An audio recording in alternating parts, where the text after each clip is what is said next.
It's time to accelerate. Hi, I'm your host, Andy Paul. Join me as I host conversations with the leading experts in sales, marketing, sales automation, sales process, leadership, management, training, coaching, any resource that I believe to help you accelerate the growth of your sales, your business, and most importantly, you. Hello, and welcome to Accelerate. Joining me on the show today is DeLisle, founder and CEO of Forward Progress Inc. And we're going to talk about something sort of new in sales. We're going to talk about social teaming. And Dean, welcome to Accelerate. Great. Thank you. Thanks for having me on. I'm excited about this segment for sure. Oh, good. Well, likewise excited to have you on the show. So take a minute, may fill out that brief introduction I gave. I mean, we could start by saying that you have a big smile on your face still because you're a Cubs fan. And, right. And for sure. Still the afterglow of the World Series is on you. Yeah. So with Forward Progress, I started that company 13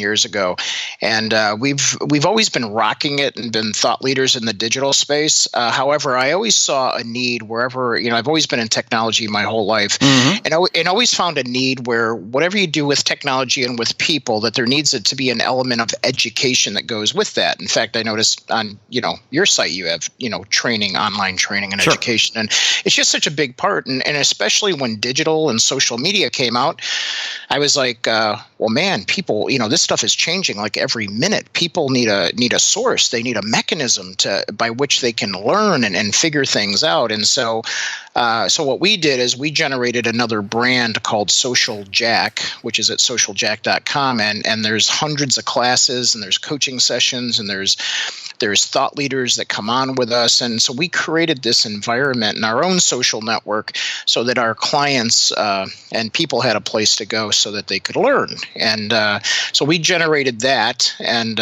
so we created that. It started out as this little thing and sort of took off. And now we're developing mobile apps and things like that. But the essence of what we're driving into is what you were calling out is social teaming, which is new and not new to a lot of people.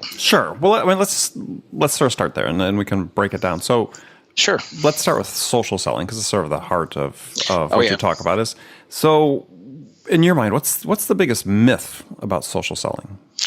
Well, I think the biggest myth about social selling is so many people think, like anything else, it was almost like when CRM came about. It's like, well, I'm going to buy this package and then I'm automatically going to get more sales, or I'm going to get more leads. And just because you get you generate a LinkedIn account and you put up a profile, or you're gonna buy this package or this upgrade or this add-on, doesn't mean you're magically going to get business. So I think that's the biggest myth, is that people think because LinkedIn sort of coined social selling, and everybody else that was doing social media and helping people with conversion and sales went to the next level and said, well, we're all doing social selling.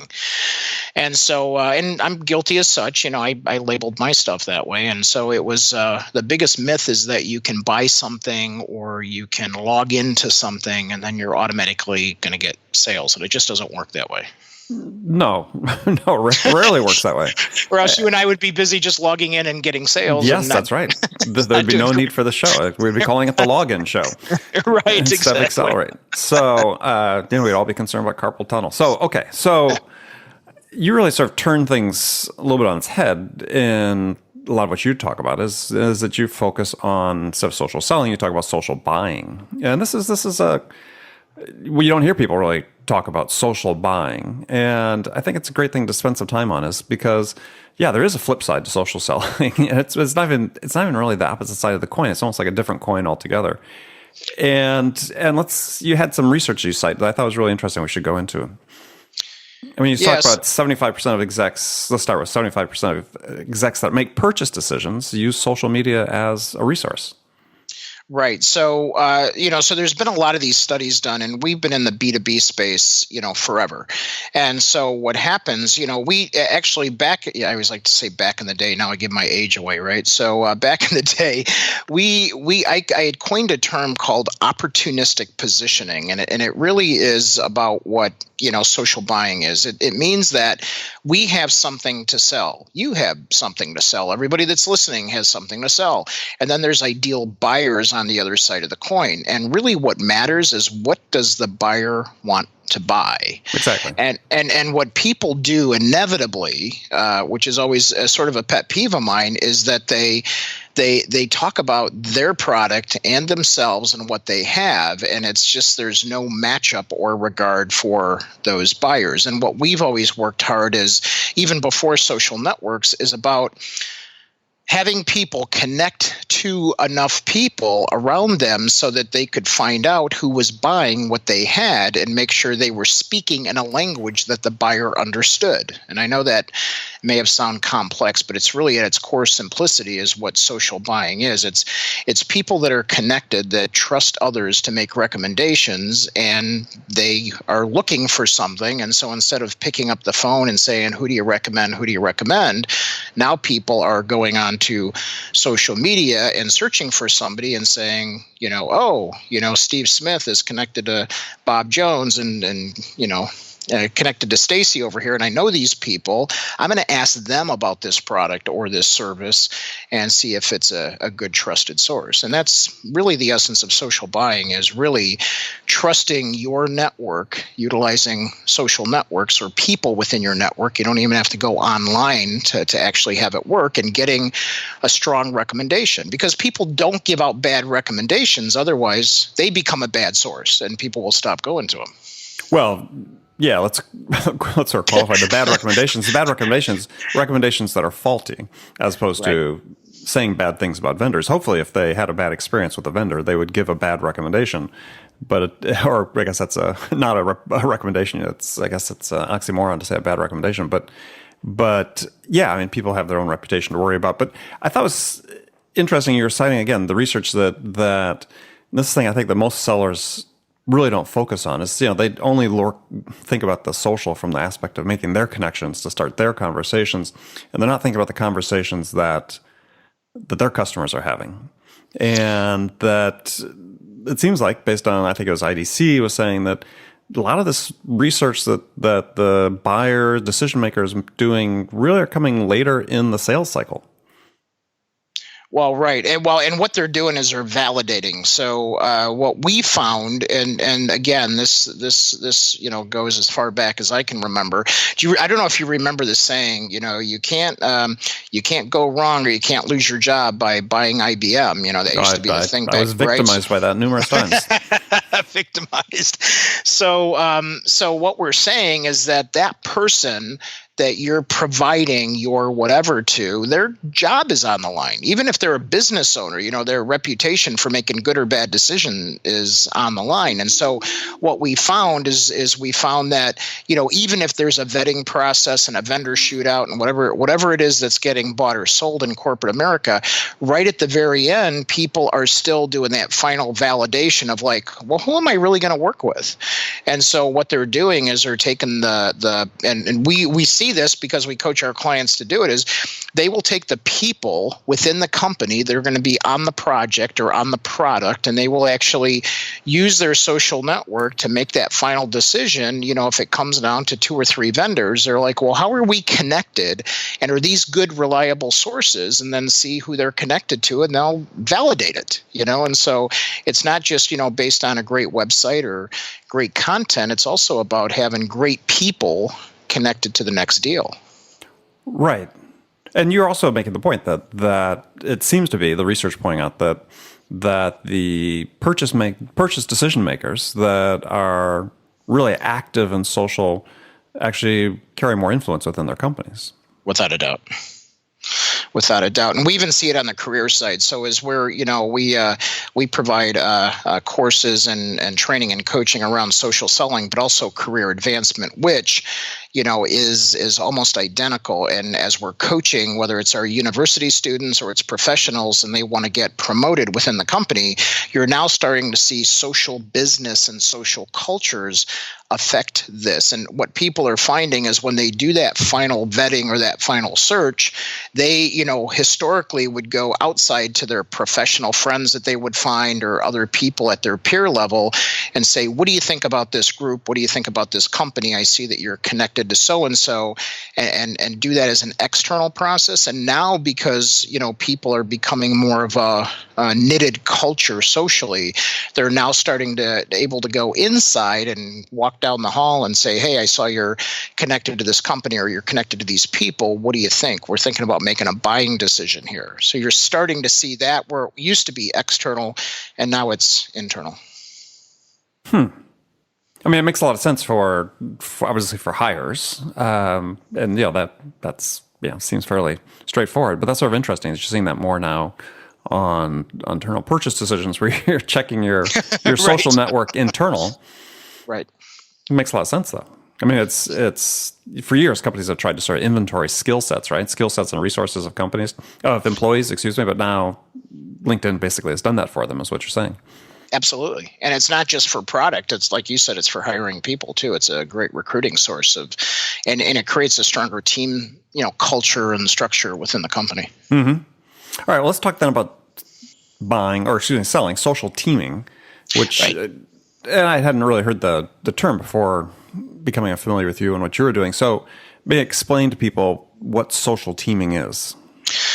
Right. Well, what was interesting is when we started talking, you had said, well, we were talking about the Cubs a little bit and how you had grown up following the Brewers up in Wisconsin. And we had that cool conversation. And what was interesting is I have been following and around sports most of my life, most of my career, a variety of sports. And what I studied or started studying several decades ago, again, there I am aging myself, is that within sports, when I looked at championship sports teams and failing sports teams, one of the things that were common was the way that they did scouting and drafting.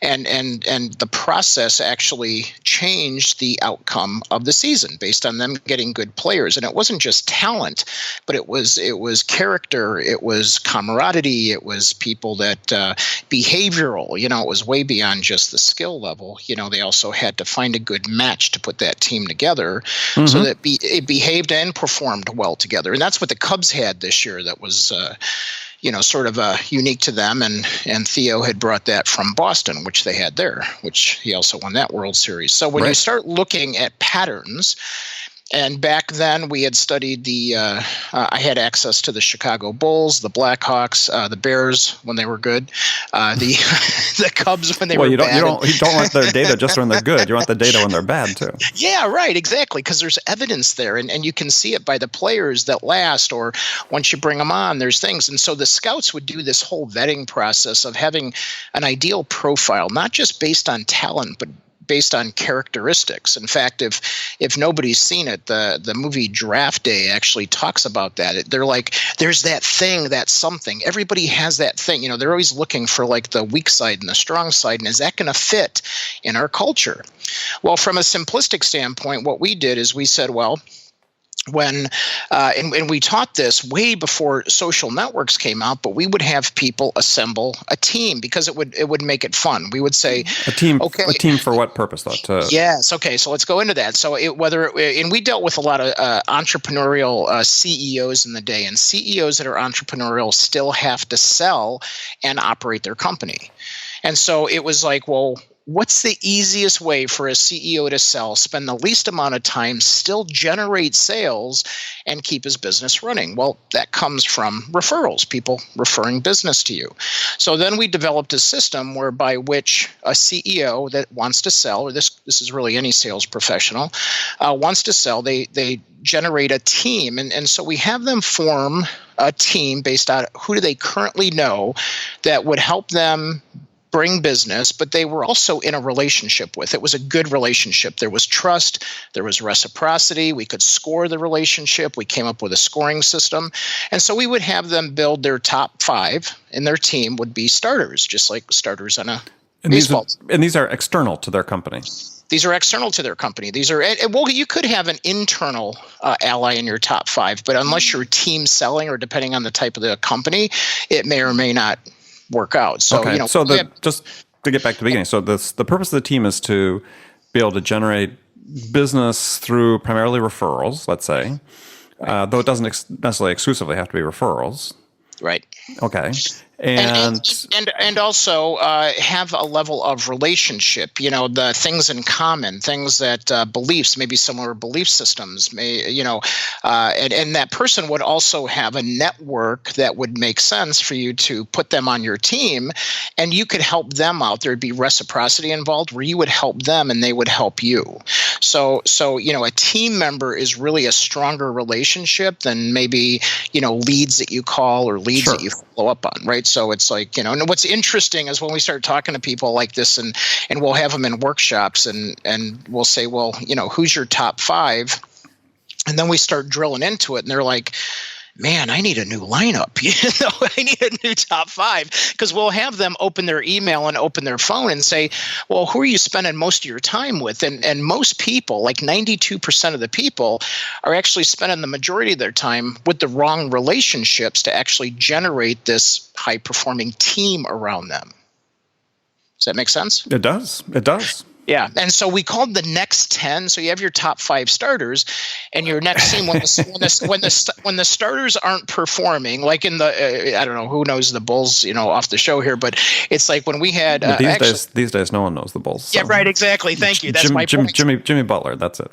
Yeah, right. So, but we had Derrick Rose, who was supposed to be this now in great New York, performer, right, and now in New York, and so thank you for taking him. So now all of a sudden we have Derrick Rose. I'm a Warriors fan, by the way. Oh, there you go. Okay, cool. So that's a good person to be. That's a good team to be a fan of. So when Derrick Rose or any starter isn't performing, who backs those players up? Right? Who backs them up? Yeah. So conceptually, just make sure the listeners understand is we're talking about a team that people that are they're resources. I mean, as you said, it's a reciprocal relationship that you're in. It's not like you get together for coffee every Monday. But these I'll tell you the cycle too, the playing cycle. Sure, cool. But I mean, basically, this is people that you can tap, that you've built the trust relationship with, even though you're not selling them anything, right. And you feel comfortable being both a referral source for them as well as they understand precisely what you want to do, so they can act as a referral source to you. Absolutely. And we structure it so it's simple. So the top 5 are starters, and the next 10 players are your bench. They're your bench players, right? So you always go to your bench if the top players aren't performing, and then the next top 25 on that list are the practice squad. So you always have the practice squad, or you have the deeper bench that you go to when you need more players. And so we structure a team of 40, which is the maximum amount of people that we found over our research over the decades of relationships that people can actually handle. In terms of them, just truly being in relationship at a level of authenticity that makes sense for their destination or their championship, which is their sales or growing their business, or, we also use it for career. So as you begin to form this team, you have this initial current state team. It's really just organizing people that you think are the very best to step on the field with you and help you win. Are they aware they're doing this? Yeah, the team members, yes. Yeah, because so, you have so what's the approach there? Yeah, so the approach is it's a pure relationship approach. So what we tell people is once they have their team assembled, we have them just connect to 2 of those people per day. Okay, so if you're on my team and it's a Tuesday, and you're up for me to talk to based on the rotation, I'm going to call you, and my goal with you is just to really have a social conversation and be in relationship, and to catch up and see how the family's doing and how was the vacation that you took, and really get into rapport and see if there's any way that I can help you. Do you need anything?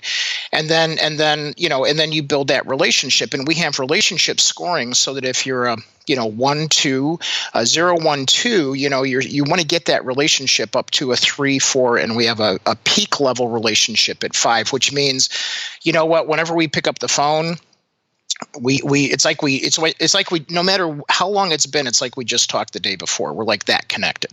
You know those people. You have friends like that. So you're that connected. You're that wired. In fact, a lot of times those people just send you business without you even talking to them, But the goal is that if there's been a span of time and we have you cycle through those team members every 20 or 30 days or so and at least talk to them once, when you get a 3, 4, or 5, you begin to get to the level where you can log into social media and see who they're connected to and directly ask for referrals that you need instead of waiting for them to bring them to you. Okay. So as I do this more with you, you'll pick up a pattern of people that I'm looking for, and you'll start sending to me automatically, and that's what we find. Okay, so I want to go back to the mechanics of assembling your team though first. So because first things first. So you're gonna say, okay, I want to start this whole process of building my social team, and so I need to identify my top 5. So what am I looking for in my to get my top 5?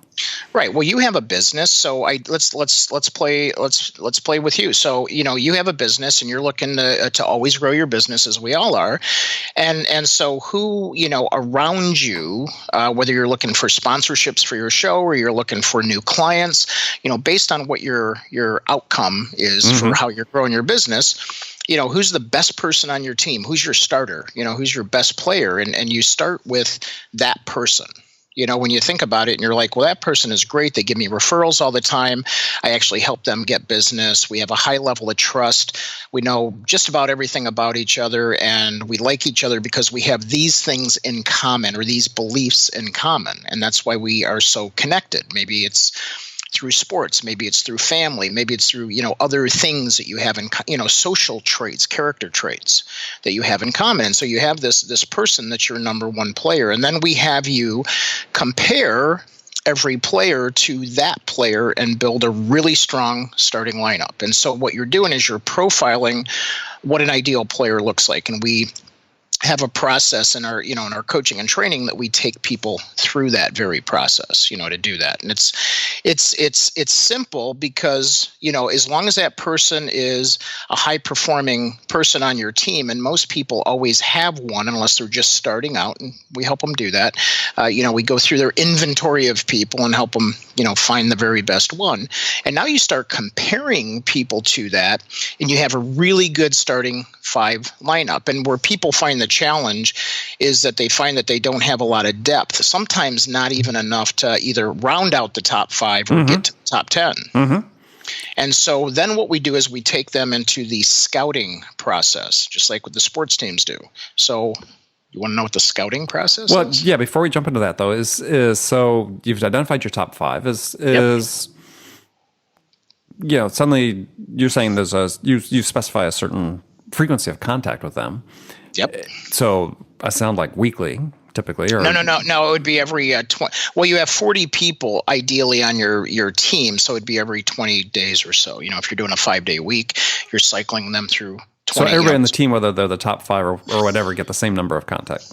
Yeah, absolutely. Oh, okay. All right. And some are going to call you, and you're going to have more frequent contact, which will bump them out in the rotation. Okay, I thought maybe since top 5, you had generally greater expectations for them. You'd be in touch with them more frequently. And actually, what's interesting is you don't have to be in contact with them as much. I have some of my top 5s. Send me so many referrals, or I send them so many referrals that we're in automatic contact with each other, and it's just happens. It begins to happen. So I guess then one of the real keys to the top 5 is that there's a high degree of complementarity between what you do. That you don't minimize the overlap between what you do and what they do. Right. And we always elevate the fact of relationship, because what happens with human nature is people, as they grow, as they become successful, or if they're going through a period of scarcity where they don't have a lot of business, people turn transactional. And that means that they're just going for the transaction. So it's like, I need referrals. I'm going to just start pounding the phones. It's that type of mentality. And what we tell people is like, you can pound the phones, you can go for that level of mentality, but when you're contacting people on your team, it has to be about relationship and rapport first. Right. And so that's why we have that sacred space for those team members. And once you start even having a partially performing team, I was actually just with a client this morning. He's in commercial real estate, and he went from 1.2 million in his commercial real estate pipeline because he was working on a bunch of other things in another side of his business, to within like 3 months we're at 27 million. We looked this morning, we're at 27 million, and he doesn't even have his full team rounded out yet. Just from re-engaging and connecting at a level of relationship and trust, people are bringing him business because he fell out of contact with his team, his original team from years back. Right. It's what we do. It's absolutely what happens. I was thinking about that as you're talking. So let's get into scouting then. So scouting is a fun. Yeah, scouting and drafting. We say every day is draft day. So we just like that term. So we're scouting for new team members. Yeah, scouting for new team members. So do you go to networking events ever? Occasionally, not as much as I used to. Yeah. Right. Not as much as you used to. But I mean, let's say you're going to a networking event, or let's just say you're waiting, you're at the, you're at the airport, or you're at a Starbucks, or, you're at the gym or whatever. And we have you consciously connecting is what we say. We want you consciously connecting. So as you're meeting new people, or maybe you're in a meeting and there's 2 other people you haven't met before, you're consciously connecting and scouting and comparing everybody to your top 5 players.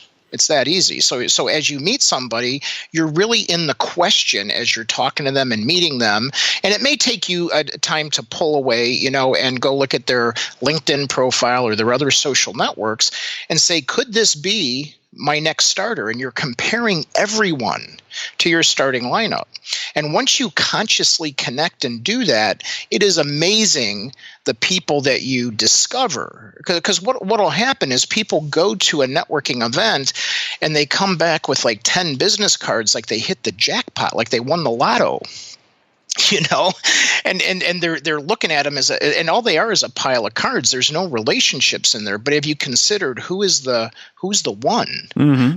We tell people when you go to a networking event, all we care about is who's the one, who's the next starter that came out of that room. So we have them scout for starters. Now you can collect a bunch of cards, and that's marketing. You put that in your marketing database. If you want to do dials and do that in your dial rotation, that's cool too. But what we want you to do is we want you to scout for the one, and then every single day you call 2 people out of your farm team. So you're scouting, you put them in the farm team, and you pick 2 people a day, and you look for relationships. 2 people a day out of your farm team. That's out of the bottom 25. No, it's actually beyond the bottom 25. Oh, it's beyond the 25. Okay, so that's the practice team. So yeah. Okay, got it. Go ahead. So you're cycling through your 40 players, right, throughout a 20-day period, 2 a day, 2 a day, 2 a day, 2 a day. And now all of a sudden, you're going into this big database that we all collect. How many contacts do you have on your phone? I always ask this question. This is an interesting answer to me. Yeah, I have no idea. Right, exactly. You have that many. And what's funny is we'll have people in a class and we'll say, we'll pick a number and we'll say, okay, scroll that many times in your contact database. Now, who on the screen is your next draft pick? Because what's funny is there's so many forgotten people in our phones and in our LinkedIn profiles and on our Facebook and Twitter. It's like there's so many forgotten relationships that if we just focused on the next one, the next starter, we would have amazing conversations and amazing relationships and amazing results. Right. No, it's very interesting. I mean, you think about, just give an example of your networking event. I mean, it's you read so much about it, and I've interviewed numerous people on the show about networking, and I've read obviously a bunch of books on it. Is people are always looking at the opportunity. Where what you're doing as a social team is saying, we're taking a broader view as we're looking at who's really the opportunity for a longer period of time. It's not the one-off opportunity. It's who's going to be that person that provides a much broader opportunity than just a deal. Right. And when you're not looking for the deal, you're looking for the person, the leverage, the player. Right. Yeah, you're looking for the player. You're looking for the person that you want to spend time with. Because if you think about, we only have a limited amount of time in our life, in our week, in our day. And there's so many wasted meetings. This used to be my pet peeve. I'm like, man, did I just burn up an hour of my life at that cup of coffee, But had I done a little more consciously connecting with the next starter potential, and then what I do is when I'm with that person or I'm talking to that person on the phone, I make a choice. Is there somebody that I can replace that's on my current team? And I will draft that person on my team and bump somebody else out to the farm team. That's what baseball players do. That's what baseball teams do. Right. That's what any team does. That's what actually Madden was doing in the Cubs. He was sending people back down to the farm team and bringing another player up. He only had a roster of 25, so he had to do that. The difference is you're not telling people, you're kicking up to the farm team. Well, actually, what's funny is over the years I've done this, and like I said, I did this even before social networking, and so we used to, I've got all kinds of worksheets and cool tools that we give people, and so I'll call people like I haven't talked to in a couple years, and I'm like, hey, are you taking me off the farm team? Are you putting me back on the lineup? Because suddenly they're calling you more frequently. Yeah, and all of a sudden we're like talking and getting together and things like that. And so, and somebody even asked me yesterday. They texted me and they go, "Hey, it's time to get on the playing field again. You ready to go for coffee?" And I was like, well, I think one of the key things you're talking about, though, that is really relevant in this. I mean, lots of it relevant, but I mean, especially in this day and age where we talk so much about social selling, where there tends to be this tendency on the part of younger professionals, I think, too, when they get into like LinkedIn, they look at everybody that's on LinkedIn as on their team. And so, as you said, consciously connecting, you're really narrowing the scope consciously, which is hard for people, right? It's like trying to say, gosh, I really need to identify my niche market. And if I do that, I'm going to be excluding these potential prospects that potentially could be okay for my product, but in order to focus, and the focus is really essential to your success. And so what you're saying is you've taken that concept into the social world and say, yeah, there's a big universe and we see where these people are connected, but we're going to focus on these people. Yeah, that's what it is. And just think about next generation. So we're in the lab right now generating artificial intelligence and other things and behaviors based on and modeled after successful teams. Right, just like the Boston.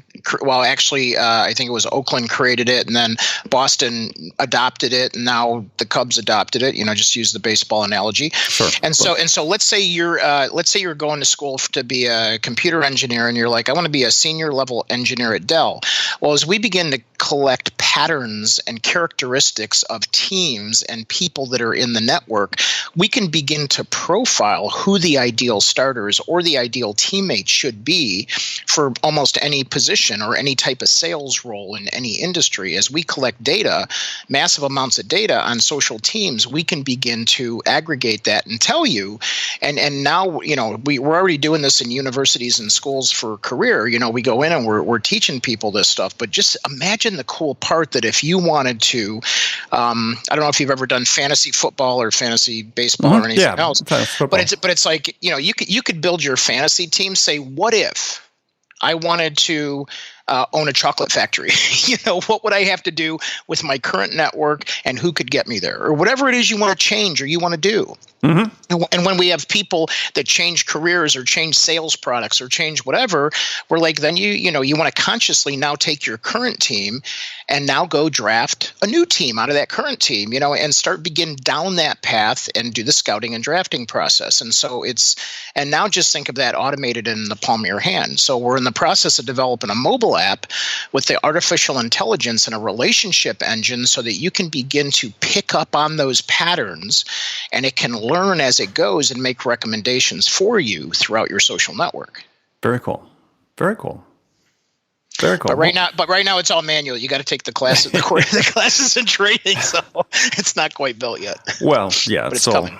Right, it's coming. But even today, when you say it's manual compared to 10 years ago, it's much better off. So, good. Now, Dean, we're at the last segment of the show. I've got some standard questions I ask all my guests, and the first one is a hypothetical scenario. And in this scenario, you, Dean, have just been hired as the VP of Sales by a company whose sales have stalled out, and CEO is anxious to hit the reset button, get things back on track. So, what two things could you do your first week on the job that have the biggest impact? I would say, be a good listener. I would say be a good listener. I think that would be the biggest thing. Make sure you're a good listener, and make sure you take into consideration how you can help others around you. If you did those two things, that would instantly help weave you into the culture, whatever you're walking into. Mm-hmm, mm-hmm. Okay. All right. So rapid fire questions. You give me one-word answers, or you can elaborate if you wish. The first one is right. when you, Dean, are out selling your services, what's your most powerful sales attribute? I would think for me, it's rapport. It's rapport. Okay. Who's your sales role model? Ooh, man. You know what? Zig Ziglar. That works. Yeah, Zig Ziglar. Yeah, he inserts humor, authenticity. Yeah, just genuine. I've always liked his stuff. So. Okay. What's one book you recommend that every salesperson read? Selling the Invisible. The Invisible. Yep, I love that book. Yeah, I read that a long time ago. That was good. You remember, what author's name? Do you remember that? I know. I was just trying to think about that. He actually passed away a few years ago, but oh my gosh, no, I don't remember the author. I'm sorry. Yeah, we'll get that. It'll be on the show notes page. It's a great book, short book. But yeah, if you're in a business where you sell anything that's sort of abstract, service, anything, service, right? anything. Yeah, it's a lot of good stuff in there. Okay, last question for you is what music is on your playlist these days besides Go Cubs Go? Right, exactly. Well, I'm one of those people that has really a variety. I have a 14-year-old daughter, 18-year-old son, and my 18-year-old son and I listen to a lot of classic rock, even rock and roll. So, and I'm a percussionist. And so I like simple, rock, like anything AC/DC, Led Zeppelin, any of the old stuff, rock right? and roll. Yep. Yeah. And I even like current top 40 stuff, as long as it has a good beat and it's decently clean. I think a lot of today's music doesn't have a lot of needs some cleansing, but it's as long as it's your parents probably thought the same thing about AC/DC. Yeah, I know. I was just thinking that as I was saying it. I think my dad used to say those exact same things. What goes around comes around, Dean.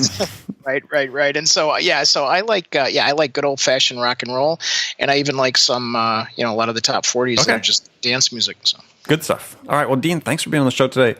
Tell folks how they can find out more about what you're doing. Yeah, so I would say ideally just go to socialjack.com, and there's right now we're still allowing free accounts, and if you go in there, you can actually take samples of our social selling and social teaming classes. You can even take sample certification classes in there, and everybody walks away with something.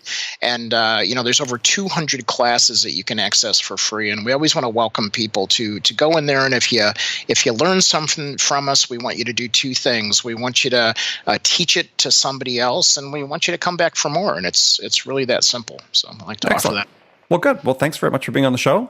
And friends, thank you for spending your time with us today. Remember to make it part of your day every day to deliberately learn something new to help you accelerate your success. And an easy way to do that is join my conversations with top business experts like my guest today, Dean DeLisle, who shared his expertise about how to accelerate the growth of your business. And if you enjoy Accelerate and the value we're delivering, then please take a quick minute right now to leave your feedback about this podcast on iTunes, Stitcher, wherever else you listen. It'd be very much appreciated. So thanks for listening. And until next time, this is Andy Paul. Good selling, everybody. Thanks for listening to the show. If you like what you heard and want to make sure you don't miss any upcoming episodes, please subscribe to this podcast on iTunes or Stitcher.com. For more information about today's guest, visit my website at andypaul.com.